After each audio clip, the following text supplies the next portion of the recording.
ఇప్పుడే జీ5 app download చేయండి. చూడండి మీ ఫేవరెట్ టీవీ షోస్ ఎప్పుడైనా ఎక్కడైనా. మీరు ఎంత త్వరగా మెడిసిన్ తెస్తే అంత త్వరగా మిత్రను కాపాడుకోవచ్చు. నా చేతుల్లో చేసేదే ఉంటే ఖచ్చితంగా చేసేవాడిని. అంతా మెడిసిన్ మీద ఆధారపడి ఉంది.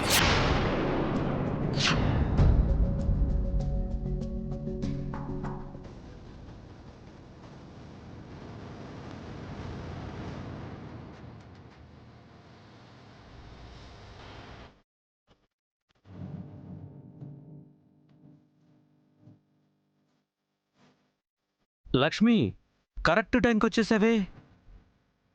చూడు, నీకు మీ మావయ్యకి ఇద్దరికి పోయే కాలం చాలా దగ్గర పడినట్టుంది.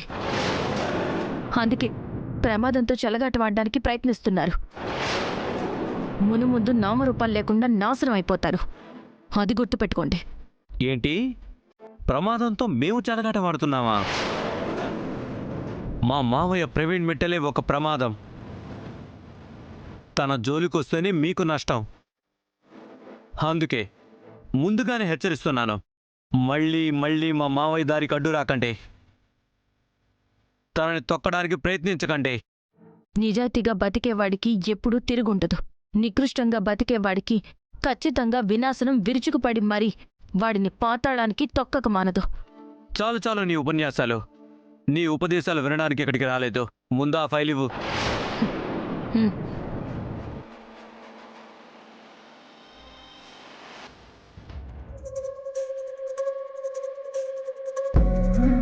ఇంతకీ విరుగుడెక్కడా? ఆ విషయం గురించి మా మామయ్య మాట్లాడతాడు.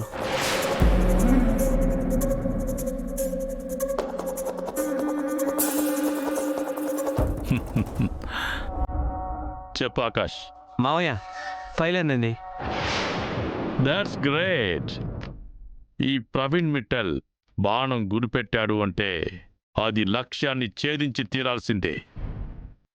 సరే, ఫోన్ లక్ష్మికివ్వు. సరే మావయ్య. ప్రవీణ్ మిట్టల్, నువ్వు చెప్పిన ఆ విరుగుడెక్కడా?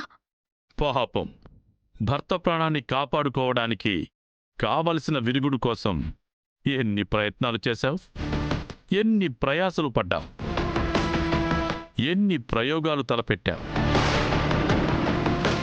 సరే సరే, ఇక నేను నీతో ఆడదలుచుకోలేదు. ఆ విరుగుడు మందు ఎక్కడుందో చెప్తాను, వెళ్ళి తీసుకో.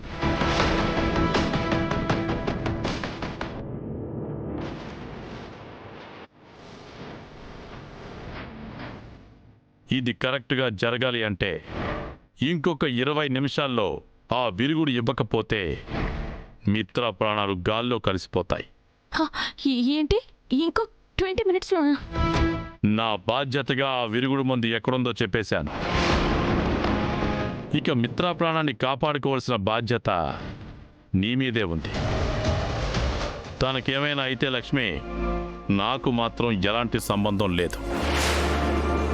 ఉంటాను, బాయ్.